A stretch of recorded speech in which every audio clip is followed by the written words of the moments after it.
रति द्वारा भगवान शिव की स्तुति। पुलस्त जी कहते हैं, कामदेव को भगवान शिव के हुंकार की ज्वाला से भस्म हुआ देख रति उसके सखा वसंत के साथ जोर जोर से रोने लगी। फिर वह त्रिनेत्रधारी भगवान चंद्रशेखर की शरण में गई और धरती पर घुटने टेक कर स्तुति करने लगी।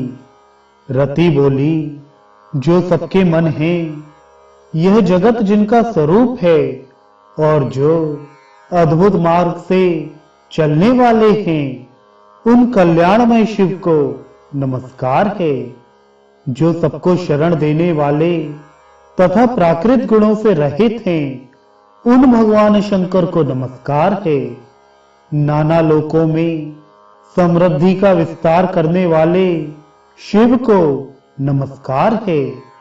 भक्तों को मनोवांछित वस्तु देने वाले महादेव जी को प्रणाम है। कर्मों को उत्पन्न करने वाले महेश्वर को नमस्कार है।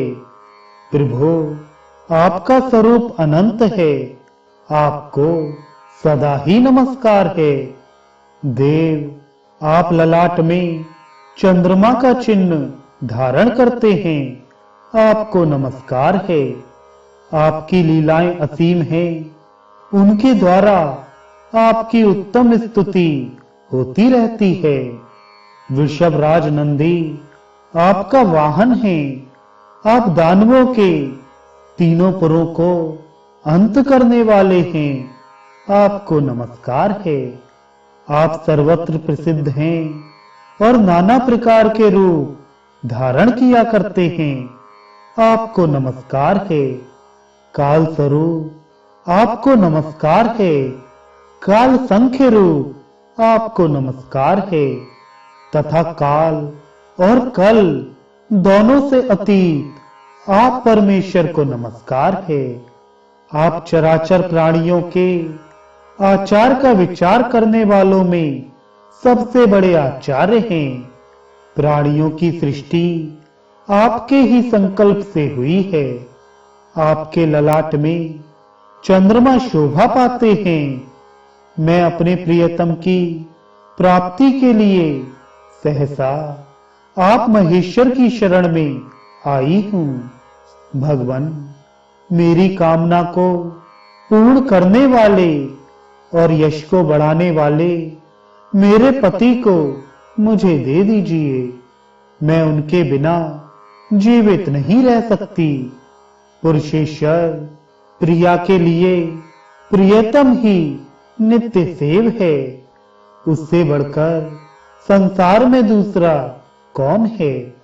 आप सबके प्रभु, प्रभावशाली तथा प्रिय वस्तुओं की उत्पत्ति के कारण हैं।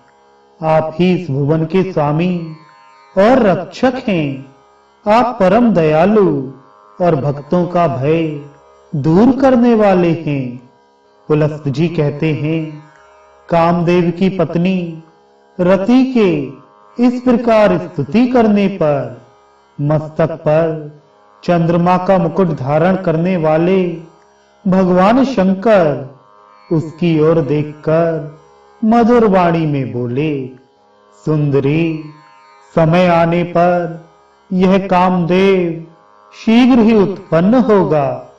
संसार में इसकी अनंग नाम से प्रसिद्धि होगी।